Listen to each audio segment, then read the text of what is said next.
আমরা তো উপরে ছিলাম, পরে দেখি যে ওই বাচ্চার মা গেট টোকাটুকি করতেছে অনেকক্ষণ যাবত, এই পাশের গেটটা তিনতলা। তো টোকাটুকি শুনে নিচে যাওয়ার পরে জিজ্ঞেস করি যে কী সমস্যা হয়েছে, যে গেটে তো টোকাটুকি করছেন কেন, কোনো সমস্যা হয়েছে কিনা বা কিছু পাচ্ছেন না কিনা। তো জিজ্ঞেস করার পরে অনেকক্ষণ পরে বলছে যে আমার ছোটো মেয়েকে পাই না।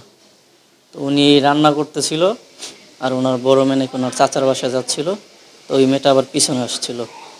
তা আসার পরে উনি ওই যে অনেক রান্নাঘর থেকে পরে দেখে যে অনেকক্ষণ যাবৎ নেই, ওনার বড় মেয়ে আসার পরে দেখে ছোটো মেয়েকে পায় না। তারপরে বের হওয়ার পরে যে দেখে যে একটা জুতা এই বাসার গেটের সামনে পড়ে আছে।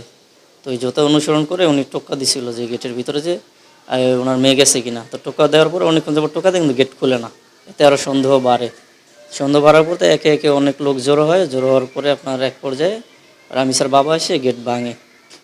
গেট ভাঙার পরে যে ভিতরে ঢুকে দেখে যে এই মেয়ের মাথাবিহীন লাশটা আপনার ওই খাটের নিচে পড়ে আছে।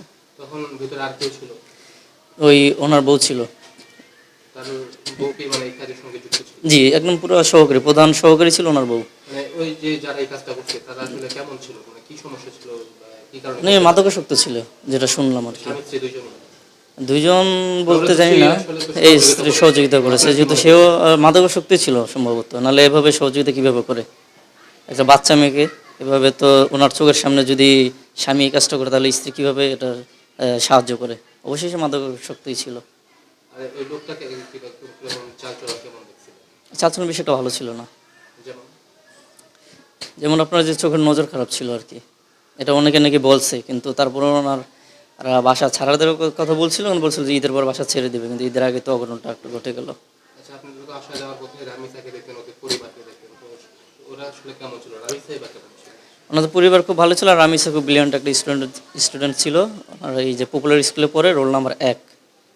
আপনার ওই শুধু স্কুলের টাইমে ওর মা নিয়ে যেত সাথে করে, আবার ওর মা সাথে করে নিয়ে আসতো, এছাড়া আর নিচে বের হতো না, আর কারো ফ্ল্যাটে যেত না ওনারা। আর ওনাদের বাসায় কোনো লোক যেত না, খুব নিরিবিলি ছিল ওনারা। কোনো শত্রুতা কি ছিল? না না না, কোনো সূত্র ছিল না। ওর যে ভাড়াটা উনি 2 মাস হয়েছে আসছে এখানে, 2 মাসের জন্য রুম ভাড়া নিছিল। ওই যারা এই কাজটা করছে, জি। তাদেরকে আসলে বাসা ছেড়ে দেওয়ার নোটিশ কেন দিচ্ছে? ছেড়ে দেওয়ার নোটিশ দিচ্ছে মনে হয় সম্ভবত এই যে চরিত্রের কারণেই, এই কারণেই যে ওনার স্বভাব ভালো না, বা যারা এনে দিছিল তারা হয়তো বলছে যে ওনাকে রাইখেন না, এই জন্য ওনারা বলছিল যে ছেড়ে দেওয়ার জন্য বাসা।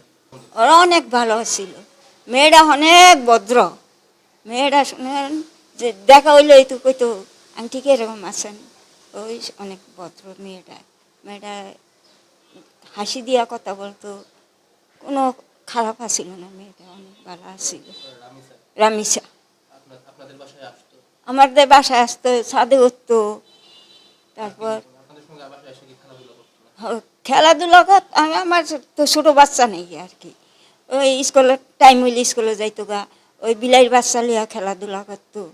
আসলে ওর সাথে আমার বেশি একটা দেখা হয়নি, কিন্তু মাঝে যখন দেখা হতো ও আমার সাথে কথা বলতো, খেলতো, আর ওর বিড়ালের প্রতি অনেক মায়া, তো যখনই দেখা হয়তো বিড়ালের কথাই বলতো। ওর নিজেরও একটা বিড়াল আছে, নাম মিমি রাখছে। মাঝে মধ্যে আমাকে দেখানোর জন্য নিয়ে আসতো, এমনকি নিচে কয়েকটা বিড়ালও আসছে দেখার জন্য।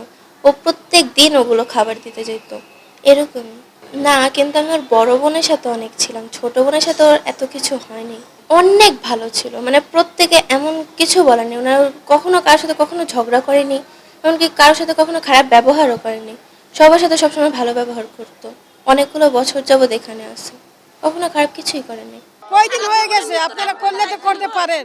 2 দিন পিটিআর আসবো, পুলিশ আইবো, আর্মি আইবো, আর তো কিছু করতে পারবো না।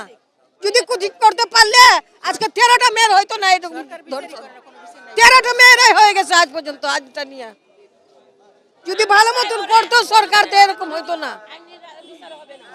আমরা তো সরকারে আশ্রাতে আছি, আমরা কি করব? আমাদের হাতে তুলে দিয়ে দে, আমরা দেখাই দেই জনগণ কি করতে পারে। আমাকে তো শরীরে রক্ত তো ভাঙতে আছে, আমরা কাজ করে খাই। যদি বাচ্চা ছাড়ে যায়, কোনো ঘটনা হয়ে গেলে কি করতে পারবো? গরিব মানুষ তো কিছু করতে পারুন না। টাকা দিয়ে দিলে কি হইব? টাকা দিয়ে দিলে কিছু হইব না, টাকা তো হইব না, বাচ্চা কাচ্চা নাই।